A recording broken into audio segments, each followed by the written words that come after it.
Before we go any further, I need you to do something uncomfortable. I need you to honestly ask yourself whether the life you are living right now is the life you actually planned, or whether it is simply the life that happened to you while you were waiting for the right moment, the right motivation, the right circumstances, the right version of yourself to finally show up and start doing the things you have always known you should be doing. Because here is the truth that this video is built on, and it is a truth that is going to feel harsh before it feels liberating. The gap between where you are and where you want to be is not made of bad luck. It is not made of systemic injustice. It is not made of missed opportunities or the wrong connections or an economy that was rigged against you. It is made, in the vast majority of cases, of accumulated inaction, of choices not made, of efforts not given, of discomforts not tolerated, of the 10,000 small moments where the easier path was chosen over the necessary one.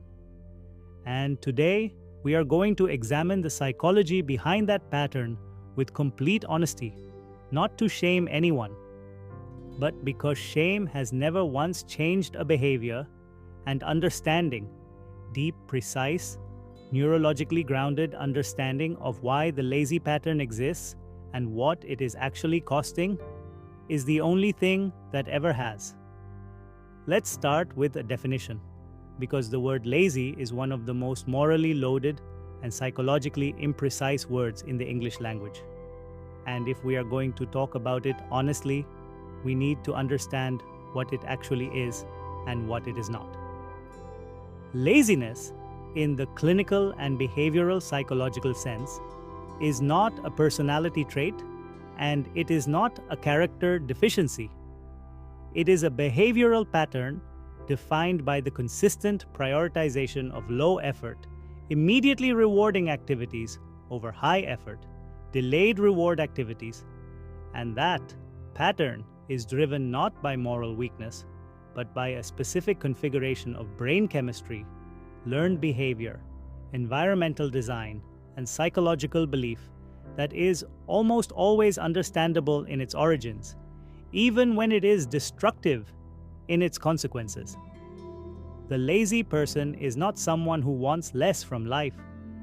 Research consistently shows that people who exhibit the most avoidant, low-effort behavioral patterns often have among the highest aspirations, the most vivid dreams, and the most intense desire for a different life.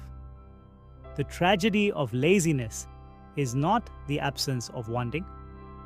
It is the presence of a psychological system that has learned, through a specific history of experiences, that effort is painful, that outcomes are uncertain, that the gap between trying and succeeding is too wide and too humiliating to risk crossing, and that the couch, the scroll, the comfortable numbness of low stimulation, easy pleasure, is at least a reliable source of something, even if that something is gradually eating the life from the inside.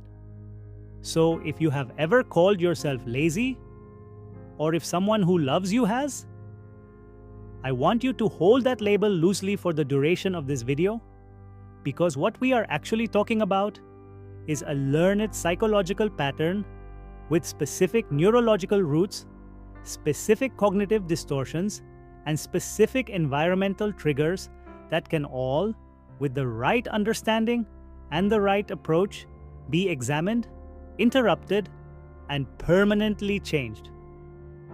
Now, let's go to the brain. Because the lazy pattern begins not in the character, but in the neurotransmitter, and specifically in the neurotransmitter dopamine, which is the brain's primary reward and motivation chemical, and whose dysregulation is at the center of almost every chronic avoidance pattern ever studied. Here is how dopamine is supposed to work. You identify a goal. Your brain releases a small anticipatory dopamine signal that creates the motivational pull toward action. You take action. You experience effort and discomfort and uncertainty along the way, and eventually you achieve the goal, at which point a larger dopamine reward reinforces the entire cycle and makes you more likely to repeat the effortful behavior in the future. This is the neurological architecture of a productive, motivated, disciplined human life, and it works beautifully in an environment that hasn't been hijacked. But here is the problem, and it is a problem of unprecedented scale in the modern world. We now live inside the most sophisticated dopamine delivery system ever constructed in human history. And it fits in your pocket, and it is open 24 hours a day, and it has been engineered by the most brilliant behavioral psychologists and user experience designers on the planet to deliver neurological reward with the absolute minimum possible expenditure of effort. Every scroll, every like, every notification, every autoplay, every recommendation algorithm, every piece of content that has been precisely calibrated to your specific psychological profile and delivered at the exact moment your attention begins to wander. All of it is flooding your dopamine system with reward signals at a frequency and intensity that the human brain evolved over hundreds of thousands of years to receive only in response to significant, sustained, effortful achievement. And when your brain is receiving those reward signals for doing essentially nothing, for lying on the couch and moving your thumb, it begins, through the process of neurological adaptation, to recalibrate its reward threshold. The effort required to produce a real-world achievement begins to look, in neurological terms, grotesquely expensive relative to the dopamine return, because your brain is now comparing it to the near-zero-effort dopamine of digital stimulation. This is called dopamine resistance, and it is the neurological foundation of modern laziness. Not a moral failure, but a brain that has been systematically trained to find effortful action unrewarding relative to effortless stimulation, and which now generates the experience of overwhelming inertia, demotivation, and resistance anytime a real-world effort is required. Understanding this doesn't excuse the pattern, but it does explain it, and more importantly, it points directly toward the solution, which is the deliberate, strategic reduction of low-effort, high-reward stimulation in your environment, combined with the deliberate, strategic increase of high-effort activities that restore the brain's sensitivity to the rewards that real achievement produces. Now, let's examine the psychological beliefs that maintain the lazy pattern, because the neurotransmitter story is only half the picture, and the belief story is in many ways the more important half, because beliefs determine behavior, and behavior determines outcomes. And the lazy person almost universally carries a specific set of psychological beliefs about effort, outcome, and self-worth that make sustained productive action feel not just difficult, but genuinely pointless. The first and most foundational of these beliefs is what psychologist Martin Seligman identified in his landmark research on learned helplessness. The deeply held, often unconscious conviction that one's actions do not reliably influence one's outcomes, that the connection between effort and result is too weak, too uncertain, or too dependent on factors outside one's control to make sustained effort a rational investment.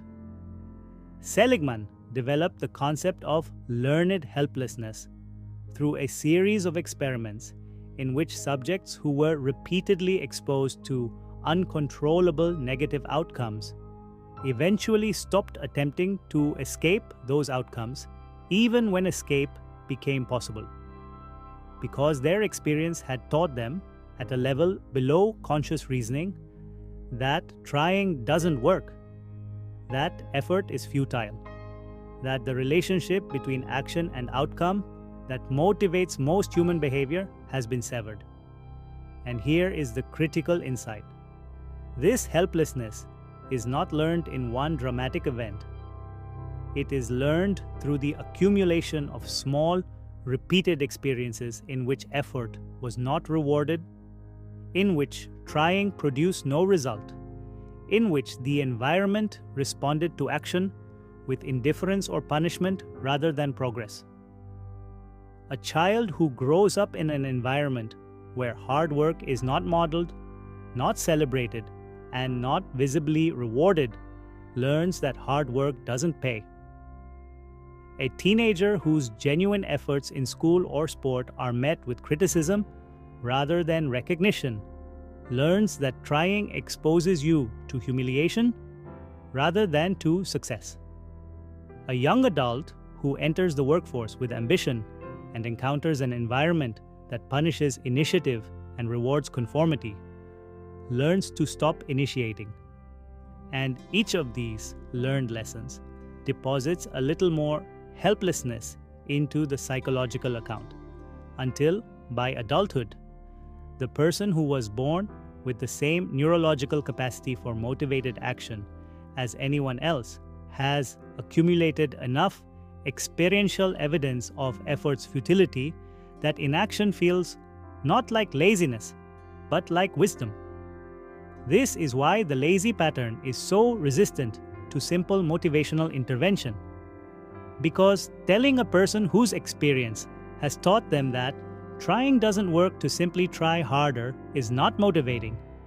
It is insulting, and it confirms rather than challenges the underlying belief. What actually works, what the research on learned helplessness consistently demonstrates, is the experience of mastery. Small, genuine, real-world victories that begin through repetition and accumulation to rebuild the broken neural connection between effort and outcome, to restore the brain's experience of agency, and to gradually, imperfectly, non-linearly reconstruct the motivational architecture that the history of unrewarded effort dismantled. Let's now look at the economic consequences of the lazy pattern, because this is the part of the conversation that most people avoid, and avoiding it is itself an expression of the very pattern we are trying to examine. The relationship between sustained productive effort and financial outcome is not linear, it is not immediate, and it is not without exception. But across population-level research, across longitudinal studies, across every serious examination of economic mobility ever conducted, the correlation between consistent, high-effort behavior and upward financial trajectory is one of the most robust relationships in all of social science. The lazy pattern keeps people poor not through a single catastrophic choice, but through the compounding of small opportunity costs. The business idea explored just enough to feel like doing something, but not enough to produce a result. The skill that was started and abandoned before it became monetizable. The relationship that could have opened a door but wasn't maintained because maintenance requires effort. The investment that was researched and never made. The raise that was deserved and never requested. The project that was almost finished and then quietly shelved when the discomfort of completion became greater than the discomfort of stagnation. Each of these individually is unremarkable, a minor deviation from optimal behavior.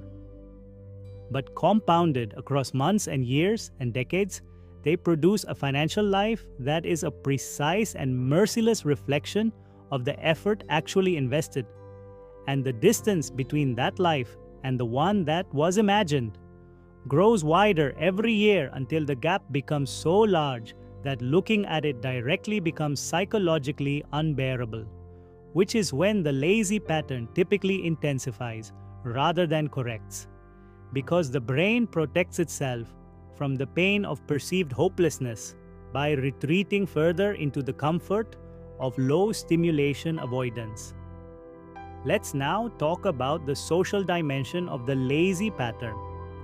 Because poverty and inaction are never just individual experiences, they are social and environmental ones, and understanding the social psychology of laziness is essential for anyone trying to break a pattern that their entire environment may be organized to maintain.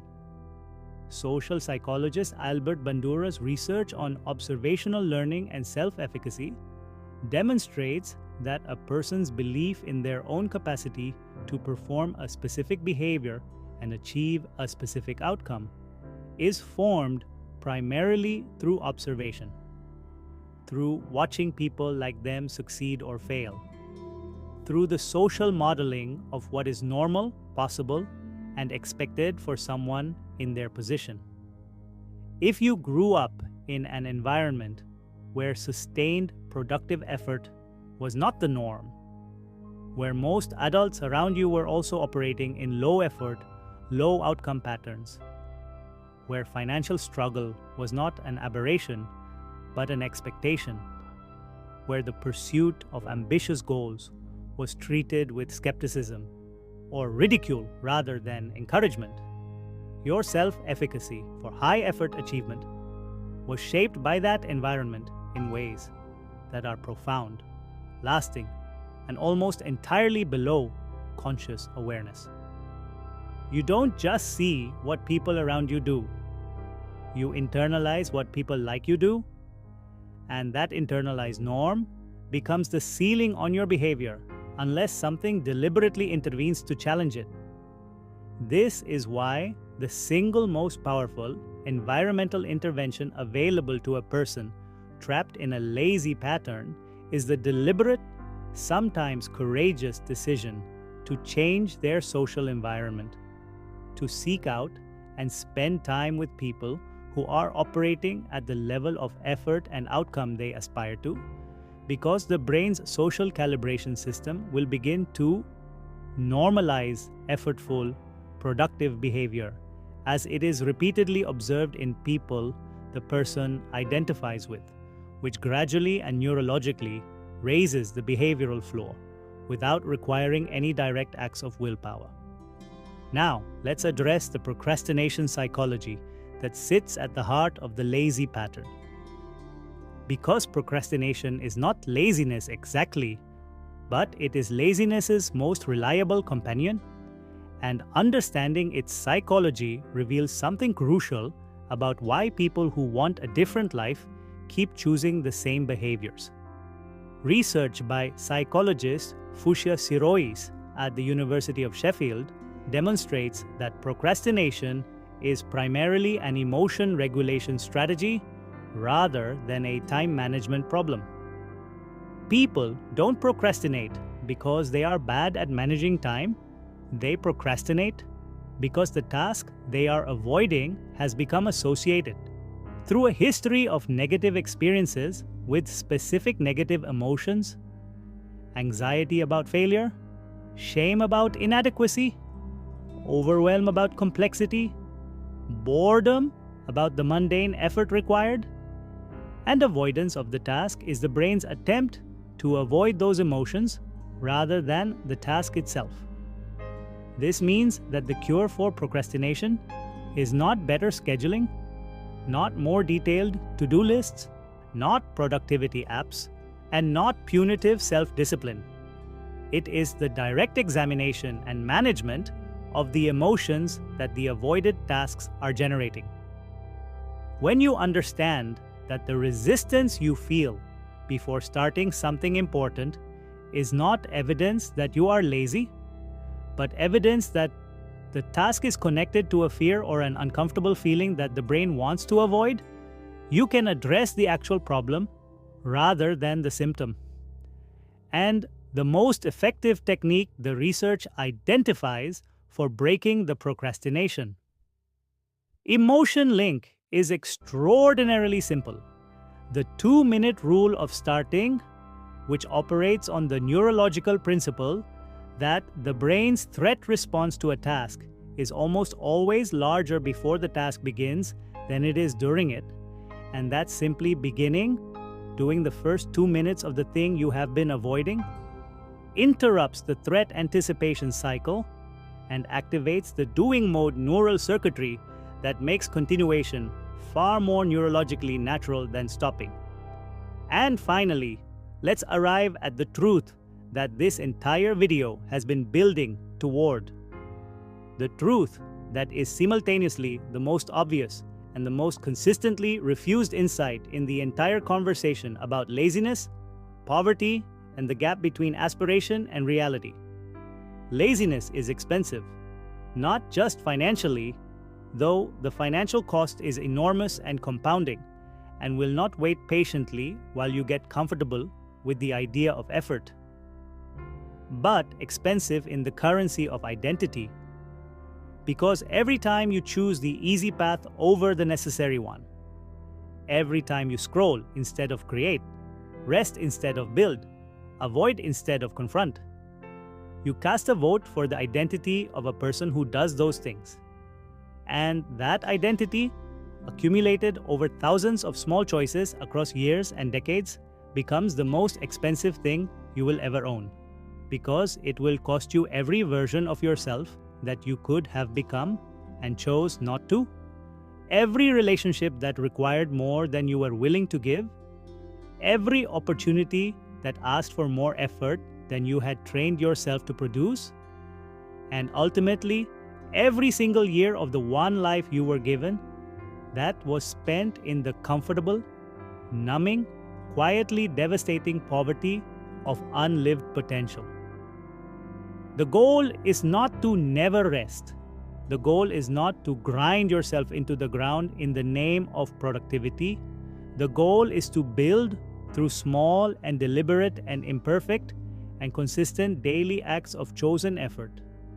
The neural pathways, the self-efficacy beliefs, the dopamine sensitivity, and above all, the identity of a person for whom action is natural, for whom effort is familiar, for whom the discomfort of growth is less threatening than the comfort of stagnation. Because that person, built one small effortful choice at a time, is not just more financially successful than the person they replaced, they are more alive. They are more present.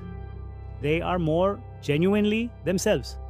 And they carry with them the one possession that no economic downturn, no bad luck, and no external circumstance can ever take away.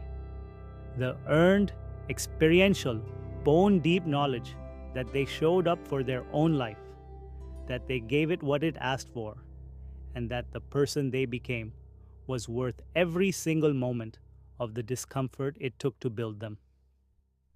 Subscribe for more mind secrets.